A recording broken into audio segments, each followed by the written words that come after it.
नमस्कार दोस्तों, मैं शुभम शर्मा पेश हूँ आपके सामने लेकर आज केमिस्ट्री का तीसरा लेक्चर। और आज हम करने वाले हैं questions metals and non metals की।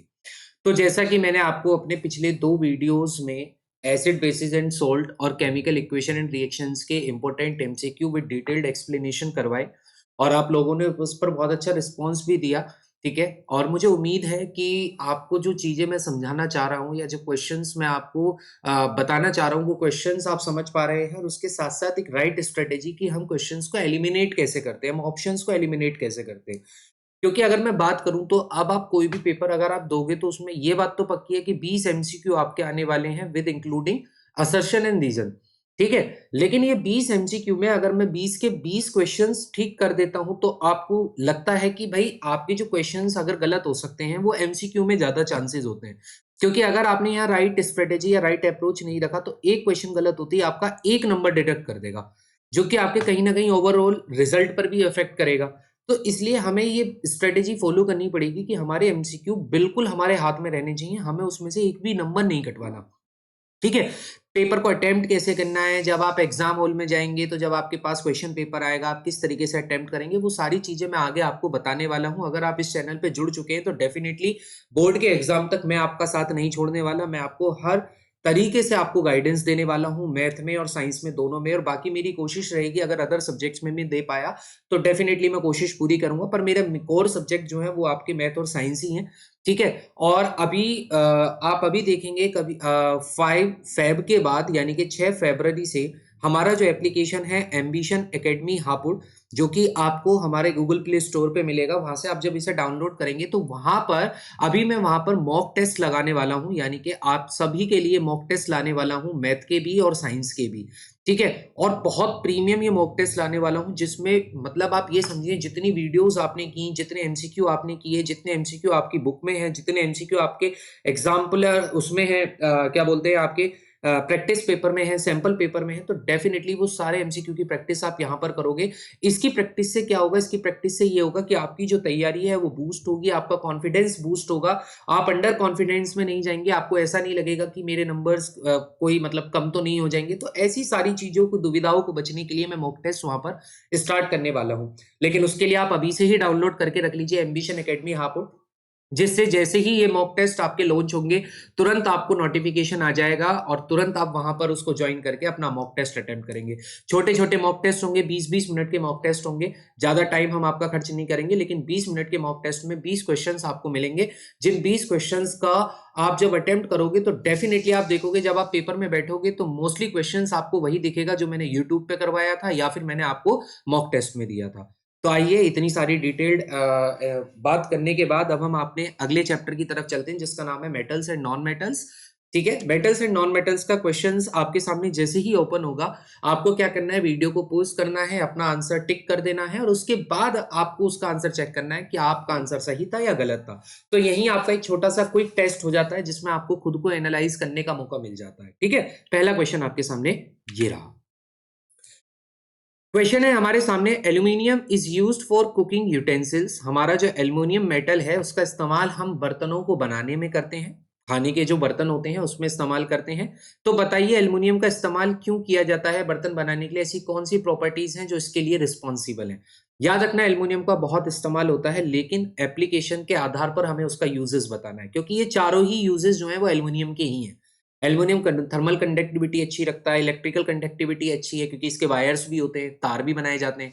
डक्टिलिटी तो मेटल की प्रॉपर्टी होती ही होती है, मेटल या तो डक्टाइल होता है, मेलिएबल होता है, सोनोरस होता है, हार्ड होता है, जनरली हार्ड होता है। ठीक है, और मेल्टिंग पॉइंट भी हार्ड होते हैं, मतलब मेल्टिंग पॉइंट हाई होते हैं। प्रॉपर्टी चारों ही एल्युमिनियम के, लेकिन हमें यह ध्यान रखना है कि यहां पर जो हमसे पूछ रहा है वो कुकिंग यूटेंसिल्स के टर्म्स में पूछ रहा है कि हम बर्तनों को बनाने के लिए एल्युमिनियम का इस्तेमाल कर रहे हैं। क्यों? क्या वो चारों प्रॉपर्टी की वजह से कर रहे हैं? तो नहीं भाई, हमें ऐसा तो कोई भी ऑप्शन नहीं मिला जहां चारों प्रॉपर्टी हमारी दिखाई जा रही है। लेकिन आपको पता है जब आप बर्तनों को इस्तेमाल करोगे, जब बर्तनों को आप बर्नर के ऊपर रखोगे, यानी कि जैसे ही आप हीट के ऊपर किसी भी बर्तन को रखोगे, एक तो आपकी सबसे पहली चीज क्या होती है कि बर्तन नीचे से काला नहीं पड़ना चाहिए।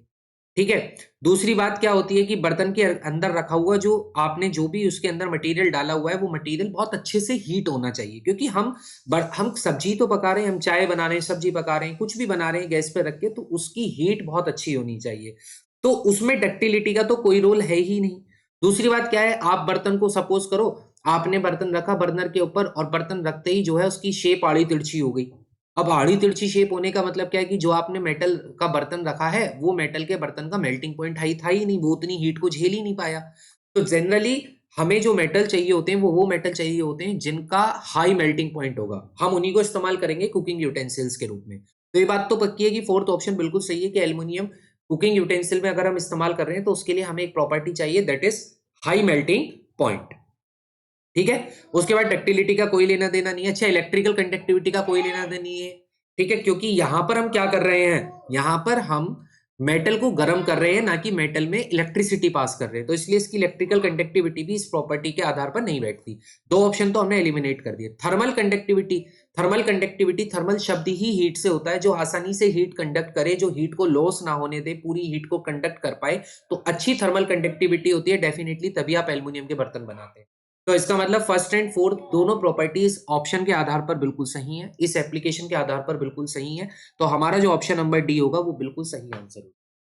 तो जिन्होंने भी ऑप्शन नंबर डी लगाया था वो बिल्कुल सही थे कि एल्युमिनियम का कुकिंग यूटेंसिल्स के लिए इस्तेमाल इसलिए किया जाता है क्योंकि इसकी थर्मल कंडक्टिविटी अच्छी होती है, इसका मेल्टिंग पॉइंट हाई होता है। ठीक है, अगले क्वेश्चन की तरफ आते हैं। The most abundant metal in the earth crust. याद रखना, अबेंडेंट का मतलब होता है सरप्लस, ठीक है, या फिर प्रचुर मात्रा में, जो सबसे ज्यादा मात्रा में अर्थ की क्रस्ट में पाए जाने वाले मेटल का नाम। देखो पहले तो मैं आपको बताऊं, पूरे वर्ल्ड में सबसे ज्यादा प्रचुर मात्रा में या सबसे ज्यादा अबेंडेंट मेटल्स पाए जाने वाले तीन हैं। ठीक है, ऑक्सीजन है, ठीक है, ऑक्सीजन है, फिर सिलिकॉन है, और फिर आपका एल्यूमिनियम है। तीसरा सबसे ज्यादा पाया जाने वाला पूरे वर्ल्ड में जो मेटल है दैट इज एल्युमिनियम, और अर्थ क्रस्ट में सबसे ज्यादा पाए जाने वाला भी एल्युमिनियम है। तो याद रखना है एल्युमिनियम इसका सही आंसर होगा कि सबसे ज्यादा सरप्लस अमाउंट में जो अर्थ की क्रस्ट में पाया जाता है वो आपका एल्युमिनियम है। ठीक है, अगला क्वेश्चन है the poorest conductor of heat. भाई आपसे पूछ रहा है हीट का सबसे पुअरेस्ट कंडक्टर, यानी कि जो इसकी थर्मल कंडक्टिविटी अच्छी नहीं होगी, जिसका मेल्टिंग पॉइंट अच्छा नहीं होगा। ठीक है, ऐसा पुअरेस्ट कंडक्टर कौन है भाई? वो लेड है। कौन है? लेड। लेड आपका पुअरेस्ट कंडक्टर है किसका? हीट का। मरकरी की बात करें तो मरकरी से भी आप एक फैक्ट जानते हो कि mercury is the only metal which found in liquid state. ठीक है, ये एकमात्र मेटल है जो आपका किस स्टेट में पाया जाता है? लिक्विड स्टेट में पाया जाता है। ठीक है, मेटल होने के बावजूद लिक्विड स्टेट में पाया जाता है, और लिक्विड भी किस पर बना रहता है? रूम टेम्परेचर पर। आपके कमरे के टेम्परेचर पे ही ये लिक्विड स्टेट में रहता है। ठीक है, अच्छा, मरकरी का इस्तेमाल हम थर्मोमीटर में भी करते हैं, it is also use in thermometer. ठीक है, अब आप बताओ कि मरकरी का इस्तेमाल थर्मोमीटर में क्यों किया जा रहा है? क्यों किया जा रहा है? क्योंकि मरकरी जो है ना, इसकी एक खासियत है कि मरकरी जो है वो कोहेसिव फोर्स बनाती है। कोहेसिव फोर्स क्या होते हैं? कोहेसिव फोर्स होता है कि मरकरी सिर्फ और सिर्फ मरकरी के साथ अट्रैक्ट होती है, बाकी किसी के साथ अट्रैक्ट नहीं होती। इसलिए जैसे ही आप गिलास में मरकरी को डालते हो, मतलब उस थर्मोमीटर के गिलास में जैसे ही मरकरी डालते हैं, तो मरकरी जैसे ही टेम्परेचर को सेंस करके राइज करती है, ठीक है, तो जब थोड़े समय बाद मरकरी को डाउन होना होता है, तो मरकरी की कोई भी बूंदे गिलास पर चिपक नहीं सकती, क्योंकि मरकरी कोहेसिव फोर्स बनाती है। यानी कि मरकरी का जो फोर्स है वो केवल मरकरी के साथ ही अट्रैक्ट होगा, बाकी किसी के साथ नहीं होगा। आप मरकरी को अपनी हथेली पे भी रख लोगे तो आपकी हथेली को भी गीला नहीं करेगी मरकरी, क्योंकि मरकरी मरकरी के साथ ही ये अट्रैक्शन करती है, बाकी किसी के साथ नहीं करती। और जो खुद के मतलब जो अपने आप के साथ ही अट्रैक्ट हो सकते हैं, उनमें हमेशा कोहेसिव फोर्स होता है। और जैसे आपने देखा होगा, आप फेविकोल से कोई भी दो अलग अलग चीजों को चिपका देते हो, तो वो इसलिए अलग अलग चीजें आप चिपका सकते हैं। आप नहा रहे हैं तो नहाते वक्त आपका शरीर इसलिए गीला हो जाता है क्योंकि पानी एडेसिव फोर्स ऑफर करता है। एडेसिव फोर्स वो फोर्स होता है जो दो अलग अलग बॉडी के साथ अट्रैक्शन करता है। जैसे ही पानी आपकी बॉडी पर आता है तो आपकी बॉडी अलग, पानी का जो है वो सरफेस अलग, दोनों आपस में एक दूसरे के साथ चिपक सकते हैं क्योंकि उनके पास एडेसिव फोर्स होता है। ठीक है, तो अगर आपसे कोई पूछे कि आप जब नहाते हो तो आपका शरीर गीला क्यों हो जाता है, क्योंकि आपके और पानी के बीच में एडेसिव फोर्स काम करता है। क्लियर है? उसके बाद सोडियम की बात करें, भाई सोडियम आप जानते हैं कि सोडियम आपका इजीली कट किया जा सकता है नाइफ के साथ, और सेकंड आपका वो है हाईएस्ट रिएक्टिव मेटल है। ठीक है, क्योंकि सबसे पहले आपका पोटेशियम, सबसे ज्यादा रिएक्टिव एलिमेंट पोटेशियम है, उसके बाद सोडियम है। इन दोनों की जोड़ी एक साथ ही चलती है क्योंकि ये दोनों ही पहले दूसरे नंबर पर आते हैं, और इनको हम खुली एयर में, खुली हवा में भी नहीं रख सकते, क्योंकि अगर ये खुले एटमॉस्फेयर में रखे जाएंगे तो ये ऑक्सीजन के संपर्क में आते ही ऑक्साइड बनाते हैं और उसके साथ ही एक्सप्लोड कर जाते हैं। इसलिए हमेशा इन्हें केरोसिन ऑयल में रखा जाता है। ठीक है, केरोसिन ऑयल में रखने का यही तात्पर्य होता है कि इन दोनों को जो हमारा एटमॉस्फेयर में मौजूद ऑक्सीजन है उसके संपर्क में आने से रोका जाए। ठीक है, इजीली कट कर सकते हो आप पोटेशियम सोडियम को, चाकू से भी काट सकते हो, इनका मेल्टिंग पॉइंट लो होता है। ठीक है, डेंसिटी भी लो होती है इनकी। इतनी सारी इंफॉर्मेशन मैंने आपको उसके बारे में बता दी। अगला आता है, इस रिएक्शन को आपको कंप्लीट करना है। ये रिएक्शन इंपॉर्टेंट रिएक्शन है। ठीक है, यहाँ पर आपसे क्या कहा गया है, जैसे एल्युमिनियम ऑक्साइड की रिएक्शन आप सोडियम हाइड्रोक्साइड के साथ करते हो तो एक आपका प्रोडक्ट बनता है और वो बहुत इंपॉर्टेंट प्रोडक्ट है। ठीक है, वो प्रोडक्ट क्या होगा, तो याद रखना वो प्रोडक्ट होता है, देखो आपको पता है एल्युमिनियम और सोडियम की अगर रिएक्शन हो रही है तो सोडियम और एल्युमिनियम से मिला हुआ ही एक कंपाउंड बनेगा। तो यहाँ सोडियम नहीं है, ये तो बिल्कुल आंसर नहीं है। यहाँ एल्युमिनियम नहीं है, ये भी आंसर नहीं है। अब केवल ऑप्शन नंबर सी और डी बच गए। अब सी और डी में आपको ये देखना है कि Na पहले आएगा या फिर आपका एल्युमिनियम पहले आएगा। ठीक है, अब उसके लिए कैसे पता करेंगे भाई, आप मुझे खुद बताओ, सोडियम ज्यादा रिएक्टिव होता है या एल्युमिनियम ज्यादा रिएक्टिव होता है? डेफिनेटली सोडियम ज्यादा रिएक्टिव होता है एल्युमिनियम से। तो सोडियम अगर ज्यादा रिएक्टिव है तो ज्यादा प्रधानता किसकी है, ज्यादा बोलते हैं प्रायोरिटी किसकी होनी चाहिए, सोडियम की होनी चाहिए। इसलिए जो स्टार्ट होगा ना प्रोडक्ट वो हमेशा सोडियम से स्टार्ट होगा, NaAlO2। This is the name of the product जो इस रिएक्शन के साथ बनेगा और इसका नाम होता है भाई सोडियम, इसको कहा जाता है सोडियम एल्यूमिनेट। क्या कहा जाता है, इसका नाम है सोडियम एल्यूमिनेट। तो मैंने आपको बताया ना, आप कैसे राइट ऑप्शन पे पहुंचते हो, वही तो आपकी ये लिए सबसे बेस्ट स्ट्रेटेजी है। ठीक है, अब इन दो ऑप्शन में कंफ्यूज हो गई, लेकिन आप कंफ्यूज मत हो। आप ये देखो भाई, सोडियम और एल्युमिनियम में प्रधानता किसकी है, यानी कि सबसे ज्यादा प्रायोरिटी किसको दी जाएगी, तो वो तो सोडियम को ही दी जाएगी। तो इसलिए जो कंपाउंड होगा उसका जो स्टार्टिंग होगी वो सोडियम से होगी। ठीक है, अगला क्वेश्चन आपका रिएक्टिविटी सीरीज पर है। अब देखो रिएक्टिविटी सीरीज की अगर मैं बात करूं तो मैंने अगली ही स्लाइड में रिएक्टिविटी सीरीज लगा रखी है। ये रिएक्टिविटी सीरीज आपको आपकी एनसीईआरटी की किताब में भी मिलेगी। याद करने के बहुत सारे तरीके भी आपको बताए जाते हैं। ठीक है, अब हम याद करने के तरीकों पर तो चर्चा कर नहीं रहे, लेकिन आप इस पूरी रिएक्टिविटी सीरीज को अपने दिमाग में, अपने मस्तिष्क में, अपने सबकॉन्शियस माइंड में जहां बैठा सकते हो वहां बैठा लेना। ठीक है, सामने दीवारों पे चिपका लो या कॉपी के ऊपर लिख लो, लेकिन ये आपको याद होनी चाहिए क्योंकि यहां से क्वेश्चन एक तो पक्का आने वाला है। ठीक है, अब जैसे यहां पर आपसे कहा गया है कि 4 मेटल आपके सामने लिख दिए, जिंक, आयरन, मैग्नीशियम, सोडियम। आपसे कह रहा है इनको असेंडिंग ऑर्डर में लगाना है। किसमें लगाना है भाई, ये बहुत इंपॉर्टेंट है, ऑर्डर जरूर पढ़ लेना। दो ऑर्डर होते हैं, असेंडिंग, डिसेंडिंग। असेंडिंग का मतलब छोटे से बड़ा और डिसेंडिंग का मतलब बड़े से छोटा। तो असेंडिंग होता है छोटे से बड़ा, यानी कि सबसे लास्ट में सबसे बड़ा लिखा हुआ होगा। ठीक है, अब अगर हम एरो की बात करें तो यहां पर एरो, मैंने कल आपको बताया भी था अपने पिछले वीडियो में कि जो एरो जिसकी तरफ मुंह खुलता है वो हमेशा बड़ा होता है और जिसकी तरफ इसकी नोक होती है ना वो हमेशा छोटा होता है। तो आपको पता है इन चारों में एक तो मेटल मैंने अभी आपको बताया था कि सोडियम आपका सेकंड हाईएस्ट रिएक्टिव एलिमेंट है। आप चेक कर लो, ये रहा दूसरे नंबर पर सोडियम ही आता है, पहले नंबर पर पोटेशियम है। पोटेशियम और सोडियम की जोड़ी एक साथ चलती है, जय और वीरू है ये। ठीक है, ये जय और वीरू है, पोटेशियम और सोडियम, इन दोनों की जोड़ी एक साथ ही चलेगी। पोटेशियम ऊपर रहेगा, सोडियम नीचे रहेगा। ठीक है, तो आपसे यही कहा गया है भाई। सबसे पहले तो आपको पता है कि सोडियम, सोडियम की अगर मैं बात करूं यानी कि Na, मैग्नीशियम की बात करूं यानी कि Mg, आयरन की बात करूं यानी कि Fe और जिंक की बात करूं यानी कि Zn, ये इनके सिंबल है। सबसे ज्यादा रिएक्टिव है सोडियम, तो सबसे ज्यादा रिएक्टिव है सोडियम। देखो ये ऑप्शन बिल्कुल नहीं हो सकता क्योंकि यहाँ तो सबसे छोटा ही सोडियम दिखा रखा है, नॉक इसकी तरफ कर रखी है। ठीक है, और कौन सा ऑप्शन एलिमिनेट होगा, अब 3 ऑप्शन बचे। 3 ऑप्शन में सोडियम सबसे पहले लिखा हुआ है। ठीक है भाई, बात होगी खत्म, 3 ऑप्शन में से कोई भी हो सकता है। ठीक है, उसके बाद आता है मैग्नीशियम या जिंक। अब आप अपनी रिएक्टिविटी सीरीज को अगर देखोगे तो आपको चौथे नंबर पे कौन मिलेगा, मैग्नीशियम। कौन मिलेगा चौथे नंबर पे, मैग्नीशियम। तो जैसे ही आपने देखा कि चौथे नंबर पे मैग्नीशियम होगा यानी कि सोडियम के बाद मैग्नीशियम आना चाहिए, यानी कि अब आपका ऑप्शन नंबर तीसरा भी खत्म हो गया। अब सिर्फ 2 ऑप्शन बचे, बी बचा और डी बचा। तो सोडियम, मैग्नीशियम, उसके बाद क्या होगा, उसके बाद अगर आप देखोगे तो आपको छठे नंबर पे मिलेगा जिंक और फिर उसके नीचे होता है आयरन, यानी कि आयरन लीस्ट रिएक्टिव है इन तीनों से। तो आयरन सबसे लास्ट में होगा, आयरन सबसे लास्ट में होगा, फिर जिंक होगा, फिर मैग्नीशियम, फिर सोडियम, यानी कि ऑप्शन नंबर डी बिल्कुल सही आंसर है। इस सोडियम ज्यादा रिएक्टिव है, फिर मैग्नीशियम ज्यादा रिएक्टिव होगा, फिर उसके बाद जिंक होगा, फिर उसके बाद आयरन होगा। ठीक है, ऐसे क्वेश्चन को टैकल करना बहुत आसान है, बहुत आराम से कर सकते हो। राइट स्ट्रेटेजी और राइट अप्रोच इस्तेमाल करो। रिएक्टिविटी सीरीज जरूर याद कर लो, जय वीरू की जोड़ी याद रखना, पोटेशियम सोडियम पहले दूसरे पर ही रहते हैं। ठीक है, इसके बाद which of the following pair will give displacement reaction. पूरा का पूरा क्वेश्चन आपको डिस्प्लेसमेंट रिएक्शन, आपको लग रहा होगा कि ये आपका चैप्टर 1 का क्वेश्चन है, पर ये पूरा का पूरा क्वेश्चन रिएक्टिविटी सीरीज पर है। ठीक है, और रिएक्टिविटी सीरीज पर कैसे करते हैं भाई, यहां पर मेटल देखो Fe और यहां पर मेटल देखो कॉपर, कॉपर बोलते हैं Cu को।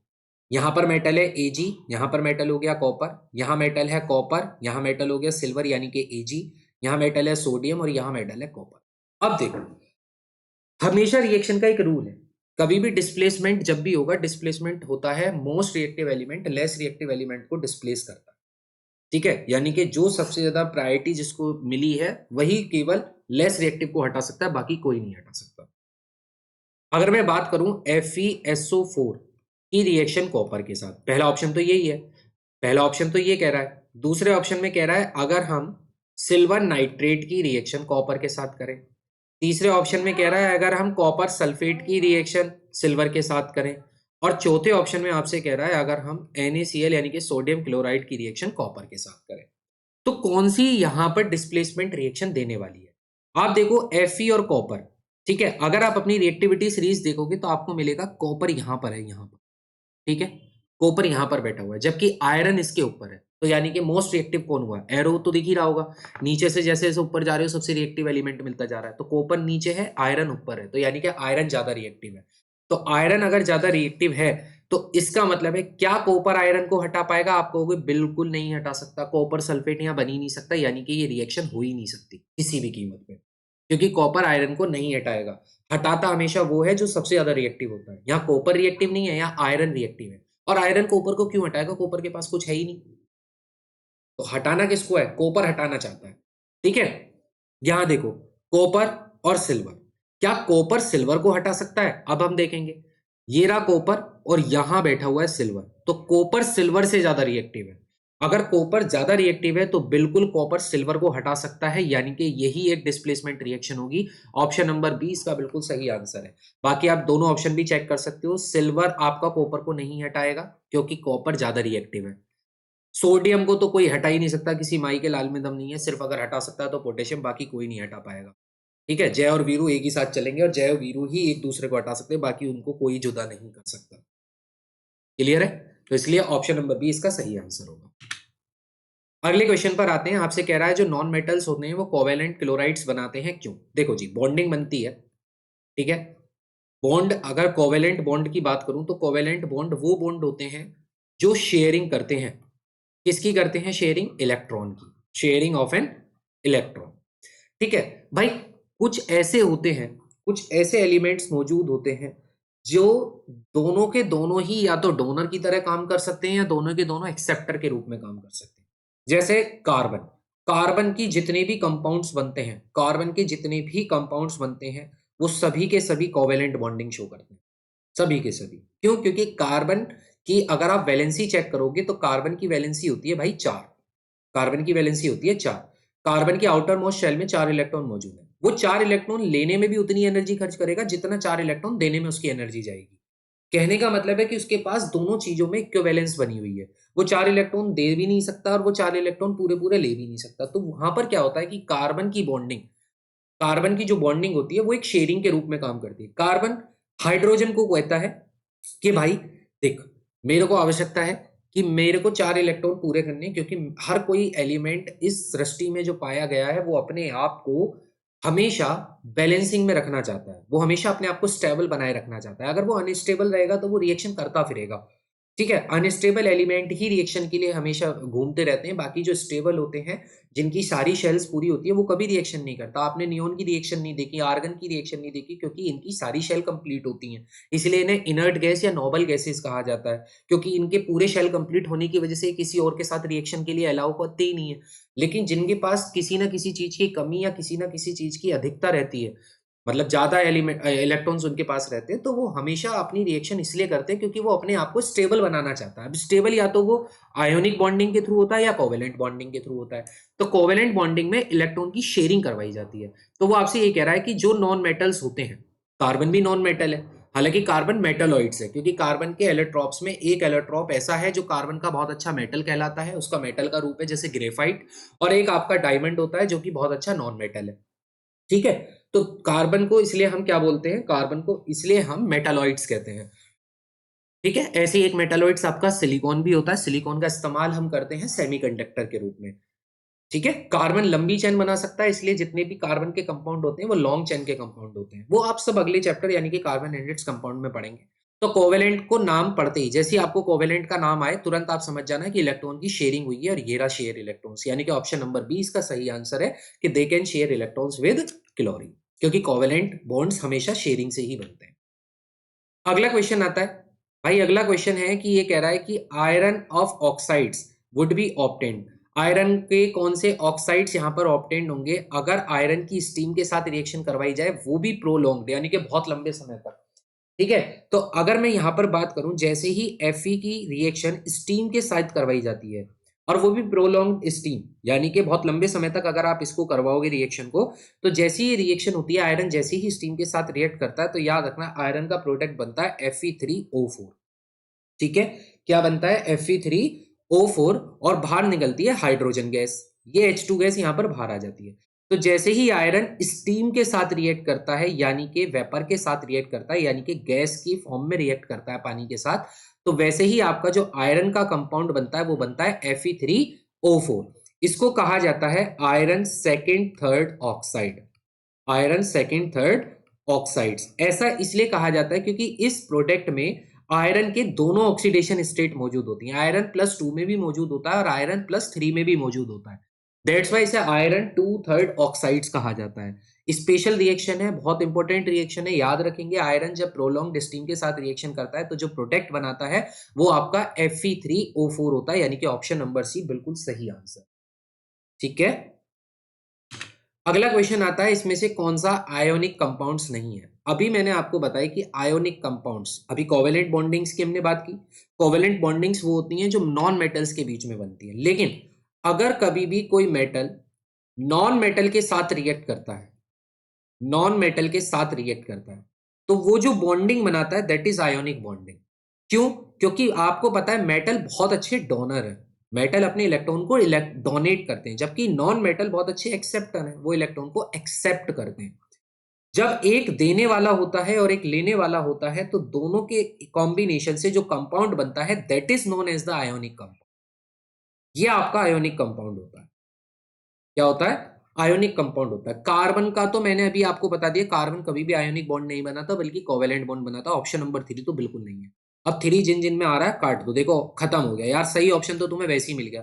थर्ड ऑप्शन हो ही नहीं सकता, यानी कि यही इसका सही आंसर है कि केवल और केवल KCl यानी कि पोटेशियम क्लोराइड और क्या होगा, हाइड्रोजन, सॉरी वो कह रहा है कौन सा नहीं है। अच्छा कौन सा नहीं है वो ये पूछ रहा है, ये नहीं पूछ रहा कौन सा है। ठीक है, तो कौन सा नहीं है ये पूछा गया है, तो इसका मतलब आपसे ये कह रहा है कौन सा नहीं है, तो भाई ये तो कभी नहीं हो सकता, CCl4 तो नहीं हो सकता, यानी कि ऑप्शन नंबर 1 बिल्कुल हट गया। ठीक है, अच्छा आपको पता है पोटेशियम मेटल है या नहीं, क्लोरीन गैस है, यानी कि मेटल और नॉन मेटल का कॉम्बिनेशन हो रहा है, यानी कि भाई ये तो आयोनिक बॉन्डिंग है। H हाइड्रोजन नॉन मेटल के रूप में रखा गया है, Cl नॉन मेटल होता है, यानी कि इनका जो बॉन्ड बनेगा वो आयोनिक बॉन्ड नहीं होगा बल्कि वो आपकी कोवेलेंट बॉन्डिंग होगी। शॉक हुआ है ना कि HCl जो है वो कोवेलेंट बॉन्डिंग में आया है, तो बिल्कुल हाइड्रोजन क्लोराइड जो बनाता है वो कोवेलेंट बॉन्ड बनाता है। ठीक है, तो यहां पर जो बॉन्डिंग होगी वो भी कोवेलेंट बॉन्डिंग होगी। और NaCl मेटल है, Cl आपका गैस है, दोनों मेटल नॉन मेटल के कॉम्बिनेशन से जो कंपाउंड बनेगा वो आयोनिक कंपाउंड होगा। तो दो आयोनिक कंपाउंड है यहाँ पर, KCl और NaCl। कौन से दो नहीं है भाई, ये सेकंड और थर्ड आपके आयोनिक कंपाउंड्स नहीं है, यानी कि option number B is the right answer. ना तो सेकंड है ना थर्ड है, दोनों ही आयोनिक बॉन्ड नहीं है बल्कि ये दोनों के दोनों कोवेलेंट बॉन्डिंग है। अगला क्वेश्चन आ रहा है कि सोडियम पोटेशियम और मैग्नीशियम ये हाईली रिएक्टिव मेटल्स हैं, क्योंकि आपको पता है ये दोनों भाई जय वीरू तो ऊपर ही बैठे हुए थे और उसी के नीचे मैग्नीशियम बैठा हुआ था चौथे नंबर। ठीक है, इन्हें एक्सट्रैक्टेड किया जाता है। अब आपको पता है जो हाई रिएक्टिव एलिमेंट्स होते हैं ना वो कभी भी फ्री स्टेट में मौजूद नहीं होते, जब इन्हें अर्थ के क्रस्ट से निकाला जाता है। ठीक है, जब इन्हें निकाला जाता है तो ये कभी भी ऐसा नहीं होता कि खाली सोडियम कहीं कोने में पड़ा हुआ है, खाली पोटेशियम कहीं कोने में पड़ा हुआ है, नहीं, ये अपने क्लोराइड्स के फॉर्म में मौजूद होते हैं या अपने ऑक्साइड्स के फॉर्म में मौजूद होते हैं, क्योंकि ये रिएक्शन करके बैठे हुए होते हैं। तो इनको अगर हम एक्सट्रैक्ट करना चाहते हैं तो हमें इलेक्ट्रोलाइसिस करना होता है इनके मोल्टन क्लोराइड्स का। याद रखना, इनके मोल्टन क्लोराइड्स का इलेक्ट्रोलाइसिस करके, जैसे आपने NaCl सुना होगा, KCl, MgCl2, यहां से क्या होता है जब हम इलेक्ट्रोलाइसिस करते हैं तो यहां से Cl क्लोरीन गैस अलग हो जाती है और मेटल यानी कि सोडियम, पोटेशियम, मैग्नीशियम, इन तीनों को एक्सट्रैक्ट कर लिया जाता है। तो यहां पर जो सही ऑप्शन है that is electrolysis of molten chlorides के फॉर्म में इनको एक्सट्रैक्ट निकाला जाता है। ठीक है, अगला आपसे कह रहा है कौन सा नॉन मेटल लस्ट्रस है। लस्ट्रस का मतलब होता है चमकीला। ऐसा कौन सा नॉन मेटल है जो अच्छा चमकता है, अच्छा चमकने वाला नॉन मेटल है। आपको जानकर हैरानी होगी, डायमंड से भी ज्यादा लस्ट्रस प्रॉपर्टी है इसके पास। ठीक है, लोग बाग डायमंड पे मरते हैं, लेकिन सबसे ज्यादा चमकीला यही है जिसका नाम है आयोडीन। आयोडीन वो नॉन मेटल है जो बहुत ज्यादा चमकता है, लस्ट्रस है। ठीक है, अगला आता है इसमें से कौन सा एम्फोट्रिक ऑक्साइड है। देखो जी, एम्फोट्रिक ऑक्साइड वो होते हैं जो बिहेव करते हैं, ठीक है, behave as acid as well as basic. ये दोनों ही नेचर में बिहेव करते हैं, यानी कि ये वो ऑक्साइड्स होते हैं, वो मेटल के ऑक्साइड्स होते हैं जिनका इस्तेमाल एसिड के रूप में भी किया जा सकता है और जिनका इस्तेमाल बहुत अच्छे बेस के रूप में भी किया जा सकता है। और ऐसे सिर्फ दो ही ऑक्साइड्स हैं, एक होता है Al2O3 और एक आपका ऑक्साइड है जिंक ऑक्साइड। Al2O3 और जिंक ऑक्साइड को बेस के रूप में भी इस्तेमाल कर लो, चाहे तो आप एसिड के रूप में भी इस्तेमाल कर लो। तो यहां पर कौन सा एम्फोट्रिक ऑक्साइड होगा? Al2O3 aluminium oxide. ठीक है, अगला आता है इसमें से कौन सा एसिडिक ऑक्साइड है। भाई दिमाग ही लगाने की जरूरत नहीं, कार्बन डाइऑक्साइड एसिडिक ऑक्साइड है, क्योंकि जैसे ही CO2 को पानी में मिलाया जाता है, जैसे ही CO2 को वाटर में डिसॉल्व किया जाता है, तो वो एक एसिड बना देता है जिसे आप कार्बोनिक एसिड कहते हो। और मैंने अपनी इससे पिछली वाली वीडियो में भी समझाया था कार्बोनिक एसिड को, वीक एसिड होता है लेकिन एसिड तो बनता है। तो कार्बन डाइऑक्साइड एसिडिक ऑक्साइड है। ठीक है, कार्बन डाइऑक्साइड एसिडिक ऑक्साइड है। Al2O3 का आंसर नहीं लगाना, क्योंकि Al2O3 एसिडिक ऑक्साइड ही नहीं है, उसके साथ साथ वो बेसिक ऑक्साइड भी है। तो Al2O3 तो एम्फोट्रिक ऑक्साइड्स में आता है। ठीक है, अगला आता है कि कार्बोनेट ओर्स को, ठीक है, कार्बोनेट ओर्स को बाहर निकालना, कार्बोनेट ओर्स को मेटल ऑक्साइड में कन्वर्ट करना। भाई याद रखना, इसके लिए मैंने यहां एक टेबल लगा रखी है। और वो होते हैं जब कोई भी मेटल किसी अदर इंप्योरिटी के साथ मौजूद होता है तो हमें उस इंप्योरिटी को हटाना होता है। ठीक है, और क्या होता है कि प्योर मेटल किसी ना किसी फ्री स्टेट में नहीं बल्कि एक कंबाइंड स्टेट में आपको मिला। अब उसको हटाने के 3 प्रोसेस है। पहला, अगर वो हाई रिएक्टिव एलिमेंट है तो उसका आपको इलेक्ट्रोलाइसिस करना पड़ेगा उसके मोल्टन ओर का। अभी आपने देखा जैसे कि पोटेशियम का, सोडियम का, मैग्नीशियम का इलेक्ट्रोलाइसिस किया जाता है उसके मोल्टन क्लोराइड्स का, क्योंकि वो हाई रिएक्टिव मेटल्स हैं। अगर मीडियम रिएक्टिव एलिमेंट कोई होता है तो उसको 2 तरीके से आप वो कर सकते हो, एक्सट्रैक्ट कर सकते हो। अगर वो कार्बोनेट ओर है तो आपको कैल्सिनेशन करना है, अगर वो सल्फाइड ओर है तो आपको रोस्टिंग करनी है। तो क्वेश्चन में यहाँ क्या पूछा है? Carbonate ores. तो कार्बोनेट ओर्स का आंसर क्या होगा? भाई आप देखो, कार्बोनेट ओर किसके लिए होते हैं, क्या फिनोमिना अपनाते हैं? कैल्सिनेशन। तो यहाँ पर जो ऑप्शन होगा, ऑप्शन नंबर सी बिल्कुल सही होगा। रोस्टिंग में आप सल्फाइड ओर्स को अलग करते हो। ठीक है, सल्फाइड के ओर्स मौजूद होते हैं प्योर मेटल के साथ जिन्हें हम अलग करते हैं, तो रोस्टिंग वो है। ठीक है भाई, उसके बाद ऑक्साइड्स ऑफ मेटल बनते हैं और ऑक्साइड ऑफ मेटल से ऑक्सीजन को अलग किया जाता है और उसके बाद आपके पास एक प्योर मेटल आपके हाथ में लग जाता है। अगर लो रिएक्टिव एलिमेंट है तो फिर आपको कैल्सिनेशन करने की जरूरत नहीं है, फिर आप सब सल्फाइड ओर्स मिलेंगे, उनका आप रोस्टिंग करोगे, रोस्टिंग करने के बाद जैसे भूनोगे, ठीक है, भूनोगे, फिर उसके बाद उसके मेटल को अलग करोगे और फिर उसको रिफाइन करोगे। ये एक पूरा फिनोमिना है। ठीक है, आई थिंक आज से पहले यार हिस्ट्री या डिस्कवरी पे आता था, लोग बाग जब डाइम उसकी गोल्ड की माइंस में गोल्ड को सर्च करते थे ना, तो गोल्ड ऐसा थोड़ी होता कोने में पड़ा रहता है। नहीं भाई, जो वो मिट्टी सी होती है, मिट्टी को रखते हैं और उसको पहले एक छन्नी से छाना जाता है। ठीक है, उसके बाद जो डस्ट बनती है निकलती है नीचे की तरफ, फिर उसको भी वो किसी सॉल्यूशन में डालते हैं और वहां से उसको अलग करते हैं। ठीक है, ऐसे ही मेटल जो होते हैं ना, वो मेटल अपने फ्री स्टेट में नहीं बल्कि कंबाइंड स्टेट में मौजूद होते हैं, जिसे हम ओर कहते हैं। और जो गंदगी होती है उसे हम गैंग पार्टिकल्स कहते हैं। क्या कहते हैं? जो गंदगी या इंप्योरिटी मौजूद होती है उसको गैंग कहा जाता है। ठीक है, इस गैंग को अलग करना होता है, इंप्योरिटी को अलग करना होता है, जब लास्ट स्टेज पे जाके हमें प्योर मेटल मिलता है। ठीक है ना, तो इसका सही आंसर क्या हो जाएगा? कैल्सिनेशन हो जाएगा। अगला क्वेश्चन आता है, थर्माइट वेल्डिंग किसका मिक्सचर होता है? भाई थर्माइट वेल्डिंग जो होती है वो आयरन थर्ड ऑक्साइड का और एल्युमिनियम पाउडर का, इसका मिक्सचर होता है। ठीक है, थर्माइट वेल्डिंग इन दोनों का मिक्सचर होता है और ये मोल्टन आयरन मेटल को वहां पर क्या कर देता है? प्रोड्यूस करता है, जिसकी वजह से वेल्डिंग हो जाती है। आपने देखी है वेल्डिंग? जब आयरन के 2 अलग अलग पीसेस को हमें जोड़ना होता है तो हम वहां पर वेल्डिंग करते हैं। तो वेल्डिंग भी काफी टाइप की होती है भाई। अब मैं आपको यहाँ खैर वेल्डिंग तो नहीं समझाने वाला, लेकिन मैं यही कहूंगा कि थर्माइट वेल्डिंग जो होती है वो मिक्सचर होती है आयरन ऑक्साइड का और एल्यूमिनियम पाउडर का। और आयरन ऑक्साइड भी याद रखना, थर्ड आयरन ऑक्साइड, यानी कि जिसमें आयरन का ऑक्सीडेशन नंबर 3 होता है। ठीक है, याद रहेगी ये वाली बात। अगले पर आते हैं। गैल्वेनाइजेशन एक मेथड होता है जिसमें आयरन को प्रोटेक्ट किया जाता है उसको रस्ट ले, यानी कि उसके ऊपर कोरोजन होने से। तो गैल्वेनाइजेशन जिस मेटल की जाती है दैट इज जिंक। हमेशा रखना गैल्वेनाइजेशन में क्या होता है, आयरन के ऊपर जिंक की कोटिंग चढ़ा दी जाती है। तो जिंक के साथ जैसे ही मॉइस्चर रिएक्ट करता है, मॉइस्चर यानी कि ऑक्सीजन रिएक्ट करती है, तो एक जिंक ऑक्साइड लेयर बन जाती है। जिंक ऑक्साइड लेयर बनते ही वो फिर फर्दर रिएक्शन नहीं होने देती। जैसी कोई रिएक्शन उसके साथ करना चाहता है फिर वो उसको रिएक्शन को रोक सकती है, जिसकी वजह से आपका आयरन बहुत लंबे समय तक बिना कोरोजन के रह सकता है। ठीक है, तो गैल्वेनाइजेशन से हम आयरन पर रस्टिंग को बचा सकते हैं।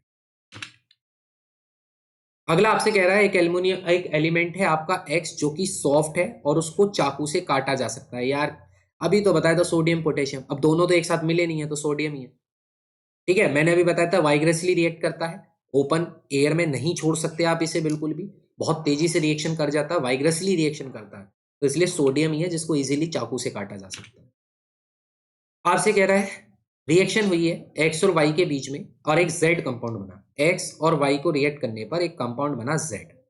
एक्स ने इलेक्ट्रॉन को लूज किया है, याद रखना इलेक्ट्रॉन को लूज या डोनेट सिर्फ वही करता है जो मेटल होता है।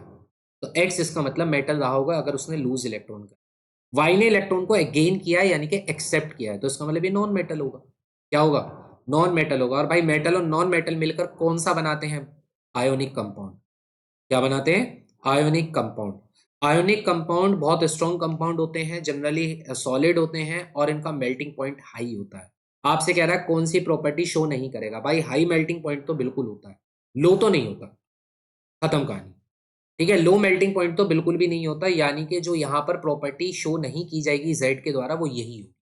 बाकी वो इलेक्ट्रिसिटी कंडक्ट कर सकते हैं क्योंकि उसके पास आयंस मौजूद है, पॉजिटिव आयंस भी मौजूद है और नेगेटिव आयंस भी मौजूद है। सॉलिड मैंने अभी बोला वो जनरली सॉलिड ही फॉर्म में मौजूद होते हैं। ठीक है, तो इसलिए जो प्रॉपर्टी जेड यहाँ पर शो नहीं करेगा वो यही शो नहीं करेगा कि उसका मेल्टिंग पॉइंट लो होगा। कोवेलेंट बॉन्डिंग्स का लो मेल्टिंग पॉइंट होता है, इसलिए वहां पर उसको ब्रेक करना आसान होता है क्योंकि वहां शेयरिंग होती है ना। आपसे कह रहा है 3 एलिमेंट आपके पास है, एक्स जिसका इलेक्ट्रॉनिक कॉन्फ़िगरेशन आपको गिवन है 28, वाई जिसका इलेक्ट्रॉनिक कॉन्फ़िगरेशन है आपको 287 और जेड जिसका इलेक्ट्रॉनिक कॉन्फ़िगरेशन है आपको 282। भाई अगर आपने 9th क्लास पढ़ी है तो 20 तक की टेबल सबको याद रहती है। ये 282 तो मैग्नीशियम है, 12 नंबर पर ही आता है। ये 287 क्लोरीन है, ठीक है, क्योंकि ये 17 नंबर पर आती है। और एक्स और 2 भाई ये नियोन है, आर्गन गैस, वो सॉरी नोबल गैस। ठीक है, 10वें नंबर पर आती है, तो ये तो रिएक्शन करती ही नहीं है। Which of the following is correct, x metal है क्या, आप कहोगे एक्स मेटल नहीं है भाई, एक्स तो आपका नोबल गैस है, गलत। वाई मेटल है क्या, भाई क्लोरीन है भाई, और क्लोरीन मेटल नहीं है, नॉन मेटल है। जेड नॉन मेटल है क्या, बिल्कुल नहीं है भाई, जेड तो मेटल है, मैग्नीशियम तो मेटल होता है। तो फिर अगला कह रहा है वाई नॉन मेटल होगा, जेड मेटल होगा। हाँ वाई नॉन मेटल है क्योंकि क्लोरीन है, जेड मेटल है क्योंकि मैग्नीशियम है। ऑप्शन नंबर डी इसका सही आंसर है। क्लियर है, अगले क्वेश्चन की तरफ आते हैं। बस आपके 2 क्वेश्चन और रह गए, ठीक है, इसके बाद एक क्वेश्चन और रह गया। भाई कॉपर ऑब्जेक्ट जो है वो अपनी शाइनिंग लूज कर देता है और एक ग्रीन कोटिंग बना लेता है किसकी। मेरे भाई जो कॉपर होता है ना, कॉपर वैसे तो आपका कैसे कलर में होता है, रेडिश ब्राउन के कलर में होता है ना, रेडिश ब्राउन इसका कलर होता है कॉपर का। कहीं कहीं ब्राउन मिलता है, कहीं कहीं रेडिश ब्राउन मिलता है। तो कॉपर का जो कलर होता है वो रेडिश ब्राउन होता है। अब वास्तव में क्या है कि अगर कोई भी मेटल अपनी शाइनिंग शाइनिंग उसको सरफेस को छोड़ रहा है, इसका मतलब उस पर कोरोजन एक्ट कर रहा है, इसका मतलब उस पर रेस्टिंग हो रही है। ठीक है, अच्छा रेस्टिंग वर्ड तो हम आयरन में इस्तेमाल करते हैं लेकिन हम कोरोजन कह सकते हैं क्योंकि कोरोजन क्या होता है, मेटल को डल करता है, उसकी वीकनेस को क्या कर देता है, उसकी प्रॉपर्टी को वीक कर देता है। जैसे ही कॉपर हाइड्रोजन के साथ, ऑक्सीजन के साथ और एटमॉस्फेयर में मौजूद कार्बन डाइऑक्साइड के साथ रिएक्शन में आता है, क्योंकि ये तीनों क्या है, ये तीनों मॉइस्चर है, ये तीनों एटमॉस्फेयर में मौजूद मॉइस्चर है। ठीक है, तो जैसे ये मॉइस्चर कॉपर के साथ रिएक्ट करता है तो वैसे ही आपका एक प्रोडक्ट बनता है जिसे आप कहते हो कॉपर कार्बोनेट। और इसी के साथ एक बेसिक ऑक्साइड्स भी बनता है जो होता है कॉपर हाइड्रो ऑक्साइड। तो इस OH के मौजूदगी की वजह से ये जो कॉपर कार्बोनेट बना है ये कैसा है, ये बेसिक है, बेसिक कॉपर कार्बोनेट। और यही बेसिक कॉपर कार्बोनेट जो होता है ये किस कलर का होता है, मैं तो लिख भी ग्रीन कलर से ही रहा हूं, तो ये ग्रीन कलर की कोटिंग। ठीक है, तो रेडिश ब्राउन से ग्रीन क्यों हुआ है? ड्यू टू कोरोजन, क्योंकि मेटल का क्या हुआ है? कोरोजन हुआ है, मेटल कोरोड हो गया है, जिसकी वजह से उसका कलर ग्रीन कलर में बदल गया है। तो इसका जो आंसर होगा वो बेसिक कॉपर कार्बोनेट होगा, खाली कॉपर कार्बोनेट नहीं, क्योंकि यहाँ बेसिक ऑक्साइड्स भी बना है, ये रहा। ठीक है, दैट्स वाई ये बेसिक कॉपर कार्बोनेट होगा। समझ आया क्वेश्चन? अगले क्वेश्चन पर आते हैं। अमेलगम किसका एलॉय है? अमेलगम किसका एलॉय है? आप सभी आधे से ज्यादा इसका आंसर सही जानते हैं, और आंसर इज मरकरी। एमेलगम जो है वो एलॉय है किसका? मरकरी का। कुछ एलॉय मैंने आपको यहां पर भी दे दिए हैं। जैसे अगर मैं ब्रास की बात करूं तो ब्रास कॉपर और जिंक का एलॉय होता है। ब्रोंज की बात करूं ये कॉपर और टिन का एलॉय होता है। सोल्डर की बात करूं ये टिन और लेड का एलॉय होता है। और स्टेनलेस स्टील की बात करूं तो ये आयरन, क्रोमियम और निकिल का एलॉय होता है। ये चारों एलॉय भी आप अपनी नॉलेज के लिए पढ़ सकते हैं। और यहाँ मेरा मेटल्स एंड नॉन मेटल्स का जो मेरी क्लास थी वो कंप्लीट होती है, और आई होप आपको ये क्लास भी अच्छी लगी होगी। क्लास अच्छी लगी है तो लाइक, शेयर और सब्सक्राइब जरूर कर देना, दोस्तों के साथ शेयर जरूर करना। मिलते हैं नेक्स्ट वीडियो में लास्ट टॉपिक ऑफ केमिस्ट्री के साथ। उसके बाद हम स्टार्ट करेंगे बायोलॉजी की सीरीज। और याद रखना 6 तारीख में आपका मॉक टेस्ट आपको मिलेगा मेरे एप्लीकेशन एम्बिशन एकेडमी हापुड़ पर, इसलिए अभी डाउनलोड करें एम्बिशन एकेडमी हापुड़ को, लिंक डिस्क्रिप्शन बॉक्स में डाल दूंगा। ठीक है, मिलते हैं नेक्स्ट वीडियो में। जय हिंद, जय भारत, ध्यान रखेंगे सभी।